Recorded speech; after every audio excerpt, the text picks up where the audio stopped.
저는 이제 뭐 김 작가님에 비해서 많이 만난 건 아니지만 네. 그 인터뷰 채널을 하면서 그래도 평소에 만날 수 없던 분들을 지금 김 작가님 만난 것처럼 만난단 말이에요. 진짜 하나같이 너무 신기하게 다 운이 좋았다고 말을 하는 거예요. 아 그쵸. 근데 처음엔 이게 되게 체면치레. 겸손 너무 겸손. 너무 과하시다. 진짜 이야기 안 하고 레시피 얘기 안 하고 이 그냥 양반 지금 방송 나간다고.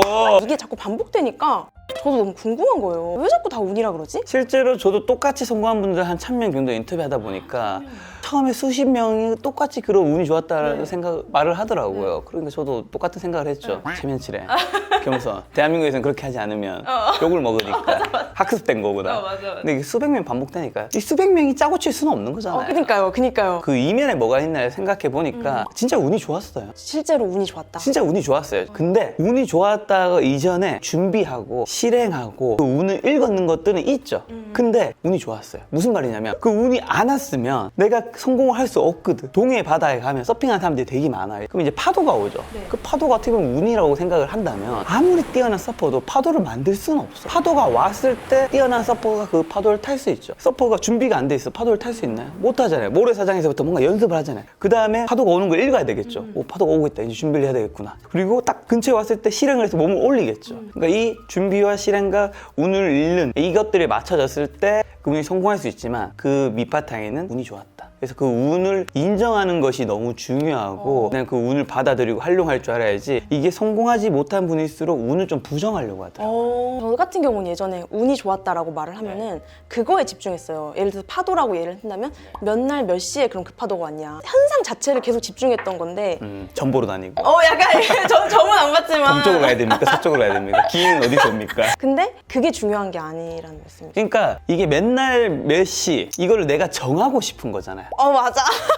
이거 정하고 싶은 건데 그걸 알고 싶은 건데 그거는 우리가 알 수 없죠. 시대가 주는 운들이 있거든요. 맞아요. 근데 내가 그걸 정하려고 하다 보니까 그러니까 정한다는 뜻은 뭐냐면 내가 빨리 성공하고 싶은 거죠. 그러니까 내가 성공은 시간이 이만큼 필요한데 이걸로 땡기고 싶은 거야. 그러다가 잘못된 수단을 쓰죠. 그렇게 되신 분들이 나중에 위로 올라갔을 때 다시 원점으로 떨어졌다가 원점 밑으로 떨어지죠. 오늘 읽는 준비들 하지 오는 시기를 너무 정하려고 하지는 말죠. 그게 딱 만났을 때 그게 성공하는 거지. 그게 안 되기 때문에 우리는 진인사 대천명 같은 내가 할 일들을 다 하고 운을 기다리는 게 필요하지 않을까. 운을 읽는다는 게 되게 좋은 말 같아요. 그 운이 왔을 때 파도가 왔을 때 내가 타야 될 파도가 있고 안 타야 될 파도도 있는 거죠. 그쵸. 그러니까 내가 실력이 요만큼 있는데 너무 큰 파도가 왔어. 그럼 그거 안 타야죠. 타면 내 생명을 잃을 수도 있거든. 그러면 김 작가님이 생각하실 때 운을 읽는 방법 중에 가장 효과가 좋았던 가장 효과가 좋은 거는 일단 운을 읽는다라는 게 연말의 책으로 비교하자면 뭐죠? 트렌드잖아요. 네. 트렌드 책이 항상 베스트셀러 1위에요. 맞아요. 사실 어떻게 보면 많은 사람들이 운을 읽기 위해서 시대의 흐름을 읽기 위해서 트렌드 책을 보는 건데 조금 안타까운 거는 대부분 트렌드를 봐요. 그리고 읽어. 그리고 끝이야. 이게 남의 일이야. 그러니까 이거를 조금 민감하게 내 일로 받아들였으면 좋겠어. 세상은 신호를 계속 주고 있어요. 시그널. 우리 주식시장이 갑자기 한순간에 뿅 하고 폭락, 뿅 하고 폭등 그러지 않잖아요. 사실 그 밑에 신호들이 있었잖아요. 뭐 부채가 증가했다가 뭐가 있었잖아요. 그 지하철 타봤어요. 사람들 휴대폰을 다 보고 있잖아요. 요즘에 책을 안 보고. 책의 시대가 적고 이제 모바일 시대가 왔다는 것도 알아야 되지만 그 모바일 보고 있는 걸 보면 다 두 개 중에 한 개를 보고 있더라고. 카카오톡 아니면 유튜브. 맞아요. 그러니까 이 신호가 나오고 있잖아요. 그럼 사람들이 가장 많은 시간을 쓰고 있는 것이 카카오톡과 유튜브인데 우리 재테크 콘텐츠 올리는 사람은 다 알잖아요. 돈보다 비싼 게 시간이다. 사람들이 가장 비싼 시간을 쏟고 있는 곳에 당연히 돈이 발생하는 것도 너무 당연한 거겠죠. 그쵸. 그럼 우리가 거기서 뭘 할 수 있을지를 민감하게 받아들이고 이거 남의 일이야.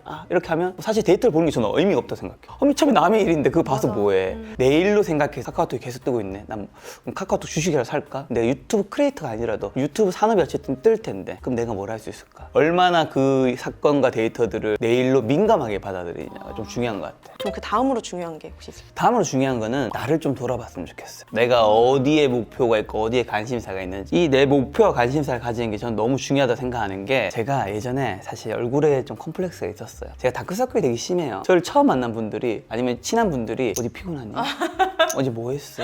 늦게까지 술 마시 나 안 피곤하거든요. 쌩쌩한데. 근데 그 말을 너무 자주 들으니까 진짜 약간 피곤한 거예요. 다크서클을 없애고 싶잖아요. 그래서 이제 성형외과를 가봐야 되나 싶었어요. 그 당시에 제가 대구에 있었는데 대구에 이제 시내 동성로에 친구들 만나러 갔는데 2000년대 초반이니까 우리가 뭐 모바일로 이렇게 검색하는 시대가 아니잖아요. 갔는 김에 성형외과 인지 한번 봐야 되겠다고 고개를 들었어요. 진짜 저는 그때 충격을 받았어요. 성형외과가 너무 많아. 이게 무슨 말이냐면 그전에도 제가 동성로에 많이 갔거든요. 그 시내 성형외과 안 보였어요. 근데 내가 지금 내 목표와 관심사가 다크서클을 어떻게 없애 성형외과 어디 찾아보니까 그 성형외과가 보인 거야. 네네. 무슨 말이냐면 세상에는 정보가 너무 많아요. 파도가 하나만 있지 않아. 파도가 지금 수십 개가 돼요. 근데 그 수십 개가 정보가 너무 많고 내가 이걸 다 읽을 수가 없죠. 그 중에 기사의 눈길을 가는 건 대부분 내 목표와 관심사가 있어서 나머지가 필터링 되는 거죠. 저는 그래서 내 목표와 관심사가 필터로 생각하거든요. 그러니까 여러분들이 어느 쪽의 방향의 그런 걸 가지고 있느냐가 되게 중요하다는 거예요. 예를 들면 되게 안 좋은 쪽, 뭔가 SNS 검색할 때 되게 늘 선정적이고 안 좋은 것만 검색하는 분한테 과연 좋은 운이 들어와도 그걸 과연 볼 수 있을까?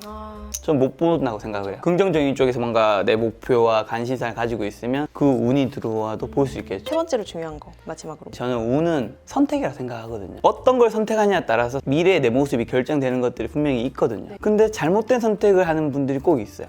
자, 음주운전했을 때 발생할 수 있는 일이 뭐가 있을까요? 음주운전 걸려서 면허 취소되는 거, 뉴스에 나오는 거, 사고가 나서 누군가한테 피해를 주는 거, 그리고 기본적으로 음주운전 것 자체가 법적으로 잘못된 거죠. 근데 하는 분들이 있죠. 나쁜 선택을 한단 말이에요. 나쁜 선택을 하고 나중에 음주 걸렸어요. 그분들이 오늘 운이 나빴다. 다른 데로 갔어야 됐는데. 요즘 단속 안 하던데 왜 갑자기 단속하지? 그게 진짜 운이 나쁜 거냐고요. 아니잖아요. 네. 그러니까 우리 꼭 주변에 보면 악수를 던지는 사람들이 있어요. 악수. 네. 이거 누가 봐도 잘못된 선택이라는 게 보이는데 그걸 선택한 사람이 있어. 맞아. 그리고 운이 나쁘대. 제 친한 동생 중에서 20대 때 교통사고를 되게 자주 내는 친구가 있었어요. 전 그 친구가 날 때마다 무슨 생각이냐면 소식을 듣잖아요. 네네. 그럴 수 있지. 왜 생각이 들었냐면 제가 그 동생의 차를 탄 적이 있어요. 조수석에 탄데 너무 무서워. 청룡열차를 탄 것 같아.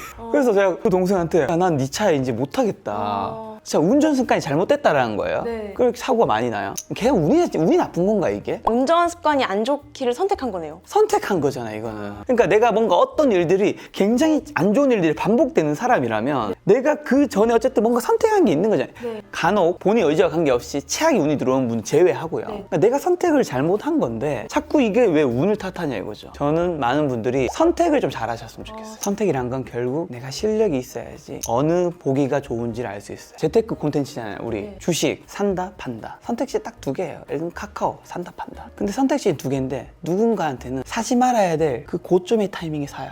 누군가는 그 사야 될 저점 타이밍에 안 사. 보긴 똑같이 주었어요. 김장분이한테 똑같이 주었고 저한테 똑같이 줬고 모든 사람한테 네. 권한이 있어. 네. 근데 누군가는 안 사고 누군가는 사죠. 이게 과연 내가 그 권한이 없어서 못 샀냐? 아니죠. 실력이 없었던. 세상 모든 일이 전 마찬가지라고 생각해요. 네. 그때 그거를 보려면 내가 실력이 있어야지 어느 게 옳은 정답인지 알 수 있기 때문에 여러분들이 저는 그 실력을 쌓기 위해서 준비와 경험을 하시고 노력하셨으면 좋겠다. 그래야지 좋은 선택을 할 거고요. 그 좋은 선택은 좋은 운을 부른다. 그래서 그 운의 선택은 내 안에 있을 수도 있다. 저도 20대, 30대 굉장히 힘든 시절을 많이 저는 겪었고 엄청나게 불행한 시절도 있었고요. 좋은 출발점은 전 절대 아니었다고 생각을 해요. 24살에 지방대학교 입학을 했고 30살에 굉장히 늦게 졸업을 했고요. 계약직도 한 번 하고 1년 6개월 동안에 조금 힘든 시간을 보내고 이제 정규직이 됐었거든요. 그리고 뭐 외모에 대한 컴플렉스도 좀 있었고 취업, 대학, 결혼 이게 인생의 3대 숙제 중 하나잖아요. 전 대학도 어떻게 보면 남들보다 유리한 조건 아니었고 취업도 늦었고 결혼은 아직 못했고 그런 저지만 여러분한테 딱 한 가지 제가 알고 있는 가장 중요한 성공 방정식이 있어요. 제 40살에 깨달은 거고요. 8권의 책을 내면서 깨닫고 1000명을 인터뷰하면서 깨달은 건데 저는 인생의 성공은 기회와 확률이라고 생각합니다. 이게 너무 중요한 게 처음에는 이제 기회를 늘리는 게 너무 중요합니다. 그 다음에 이제 확률 이렇게 된다 생각하시면 되는데 우리가 능력이 좀 부족하고 재화도 부족하고 그다음에 뭔가 모든 것들이 부족한 시기가 사실 20대잖아요. 30대고 그때는 일단 기회를 늘리는 게 되게 중요해요. 기회는 성실함의 영역이 내가 언제든지 할 수 있는 겁니다. 네네. 이게 뭐로 비유하자면 재테크에서 결국 우리가 돈을 모으는 방법은 딱 두 가지잖아요. 내 소득을 올리거나 지출을 줄이거나 지출 줄이는 게 사실 그래서 중요해서 김짬부 패널이 있는 거죠. 네네. 지출은 언제든지 내 노력으로 줄일 수 있는 겁니다. 근데 소득을 늘리는 거는 시간이 굉장히 걸리고 노력을 해야 되는 똑똑하고 뭔가 그러니까 성공하는 부분들이 있어야 되는 거죠. 이게 훨씬 힘든 거죠. 일단 기회를 20대 때는 늘리시고요. 이 기회가 늘어날 때 중요한 게 있어요. 물론 열심히 하지 않는 분들 이 기회도 안 늘리지만 열심히 하는 분들이 실수하는 거 한 가지가 이 기회를 늘리면서 성공 확률을 안 높여요. 예를 들면 이제 20대 취업으로 친다면 이 한 분이 취업 지원서를 계속 내요. 근데 한 20군데 떨어졌다 칠게요. 20군데 다 떨어졌으면 본인한테 뭔가 부족한 것들이 있을 수 있는 확률이 굉장히 높아요. 네. 근데 많은 곳에 지원을 해요. 근데 여기서 함정은 87번째 합격했다고 칠게요. 정말 내가 가고 싶은 데였을까요? 아니죠. 내가 정말 가고 싶은 데는 앞에 10개 있을 확률이 높잖아요. 네네. 어쩌면 내가 정말 가고 싶진 않은 한 3순위였을 수도 있다는 얘기죠. 네. 그럼 이제 어쨌든 그 사이에 내가 실패를 계속 했는 거잖아요. 네. 근데 왜 실패가 계속 반복됐느냐? 중간에 확률을 안 높였으니까. 그러니까 내가 확률값을 높여서 내가 만약에 토익 성적을 높이든 토익 스피킹 점수를 높이든 자격증을 더 따든 자소서를 더 멋지게 쓰든 면접을 더 잘하든 증명사진 더 잘 찍든 어쨌든 이 내가 가진 조건값 자체를 바꿔서 중간에 내가 분명히 성공 확률을 높였다면 이 기회를 가졌을 때 먼저 합격을 했을 거예요. 그러니까 이 기회를 늘릴 때 내가 좋은 결과가 없다면 제발 그분들은 내 확률을 높이기 위한 노력을 하자. 이건 어떻게 보면 단순한 성실함이 아니라 스마트한 성실함이 필요해요. 20대 30분한테 가장 중요한 얘기를 정리해드리면 내가 이 성공 확률을 안 높이잖아요. 나중에는 내 성실함으로도 기회를 늘릴 수가 없어요. 사회는 여러분 굉장히 냉정하고요. 저는 굉장히 순수한 사람이었고 꿈, 열정, 도전, 희망 이런 걸 굉장히 믿는 사람이었어요. 사회에 나와봤죠. 사회는 실력이 없는 사람에게 기회를 주지 않습니다. 중고등학교, 대학교 거기까지 딱 실패를 용납하는 거예요. 나중에 이 확률을 안 높이면 내 기회가 사라져요. 그래서 여러분들이 제발 처음에 실패가 몇 번 반복됐을 때는 세상 탓을 하고 세상이 잘못된 것도 있을 수 있어요. 근데 그 이전에 누군가 합격하고 있잖아. 그러니까 나보다 뭘 잘하는 사람이 있다는 얘기죠. 그러면 제발 기회만 단순히 늘리려고 하지 말고 내가 지금 뭔가 부족하구나, 뭘 바꿔야 되겠구나, 그럼 확률을 높여야 되겠구나 생각하시면 너무 재밌는 사실은 여러분 확률을 높이면 기회는 노력하지 않아도 또 자연스럽게 늘어나요. 전 그래서 인생 성공 방정식 기회와 확률 아마 앞으로 살면서도 저는 이게 제일 중요한 가치관 생각할 것 같아요. 킹짬보.